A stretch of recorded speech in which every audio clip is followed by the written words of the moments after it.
मैं महाराणा कुंभा, वही कुंभा जिसने कुंभलगढ़ किले का निर्माण करवाया, जिसकी दीवार चीन की दीवार के बाद विश्व की दूसरी सबसे बड़ी दीवार है। मैं वही महाराणा कुंभा हूँ जिसने मालवा विजय पर विजय स्तंभ का निर्माण चित्तौड़गढ़ किले में करवाया। यह विजय स्तंभ 9 मंजिला इमारत है और मेरी ताकत और पराक्रम को देख लोग मुझे कुंभकर्ण के नाम से भी जानते हैं। मैंने अपनी ताकत के बल पर मेवाड़ को उस ऊंचाई तक ले गया जो हर किसी के बस की नहीं थी। मेवाड़ में बने 84 किलों में से 32 किलों का निर्माण मैंने ही करवाया और चित्तौड़ किले का आधुनिक निर्माता मुझे ही कहा जाता है, क्योंकि चित्तौड़ किले का अधिकांश भाग मैंने ही बनवाया और मैंने अपने समय की ताकतवर रियासतों को कैसे धूल चटाई और चारों तरफ अपनी ही कीर्ति और यश का परचम लहराया। मैं मेवाड़ का 5वां सबसे शक्तिशाली पराक्रमी शासक था। मेरा शासनकाल 1433 से 1468 तक रहा। मेरे पिता मोकल और माता सौभाग्यवती थीं। मैं मेवाड़ के भीष्म चुंडावत का भतीजा था, जिन्होंने अपने सौतेले भाई मोकल यानी कि मेरे पिता के लिए राजगद्दी छोड़ दी थी और मेरा जन्म मकर संक्रांति के दिन 1417 ईस्वी में हुआ था। जब मैं छोटा था तभी गुजरात का शासक अहमद शाह हमला करता है। उसे रोकने के लिए मेरे पिता मोकल जाते हैं, लेकिन मेरे ही रिश्तेदारों के द्वारा साजिश करके मेरे पिता को भीलवाड़ा जगह पर मार देते हैं और मुझे जैसे तैसे बचाकर चित्तौड़ पहुंचा दिया जाता है। मैंने अपने पिता का बदला लेने के लिए मालवा के शासक महमूद खिलजी को उनके हत्यारे महिपा पवार और इक्का पवार को लौटाने के लिए कहा, तो उसने कहा, मेरी शरण में आए हुए मेहमानों को मैं नहीं लौटाऊंगा। और स्थिति युद्ध वाली बन गई थी और मैंने मालवा पर आक्रमण कर दिया। उसमें मालवा के शासक की बुरी तरह पराजय होती है और फिर उस विजय के उपलक्ष्य में मैंने चित्तौड़गढ़ किले में विजय स्तंभ का निर्माण करवाया, जो आज भी अपने इतिहास की गाथा सुनाता है। अब मैं आपको थोड़ा नागौर का इतिहास बताता हूँ।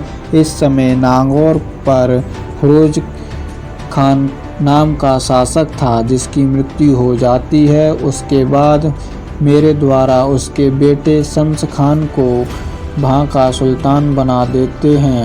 यह बात उसके चाचा को सही नहीं लगती, इसलिए कुछ समय बाद वो उसको हटा देता है। फिर उसके बाद शम्स खान दौड़ता हुआ मेरे पास आता है और कहता है कि मुझे राजपाट दिलवाओ। फिर मैंने मुजाहिद खां को वहाँ से मार पीट के भगा दिया और शम्स खान को वहाँ का राजपाट दोबारा दे दिया और उससे कहा कि समय से लगान देते रहना, पर वह नहीं माना और महल का जीर्णोद्धार यानी कि मरम्मत करवाने लगा।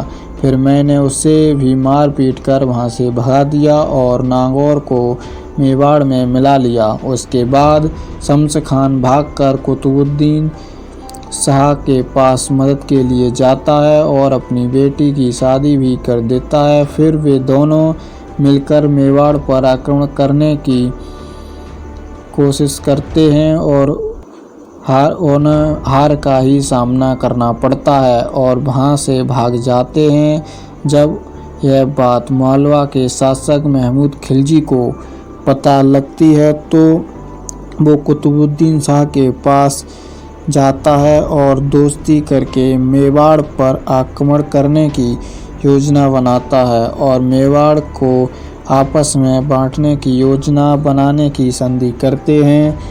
इसे ही चंपारण संधि के नाम से जानते और वो दोनों मिलकर 1457 में भीलवाड़ा जगह पर युद्ध करते हैं और उन दोनों की हार हो जाती है। फिर उन्हें युद्ध मैदान से भागना पड़ा।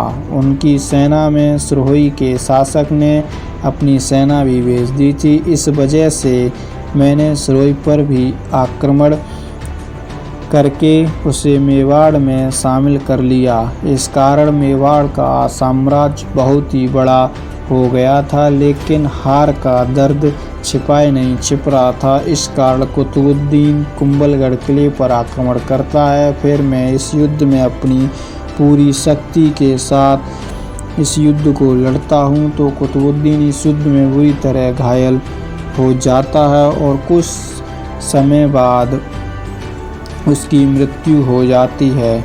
उसकी मृत्यु होने के बाद उसके बेटों ने भी बदले की भावनाओं से आक्रमण किया, लेकिन उन्हें भी हार का ही सामना करना पड़ा।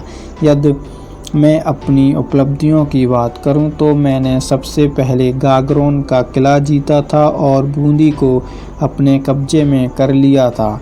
1436 में मेरी और राव वेरिसाल के बीच जहाजपुर के समीप युद्ध हुआ, जिसमें मेवाड़ की ही जीत हुई, जिसमें जहाजपुर, मांडलगढ़, बिजोलिया को अपने राज्य में मिला लिया। गोंडवाना, मारवाड़ और रणथंभौर, चाकसूर भी अपने राज्य में मिला लिया था।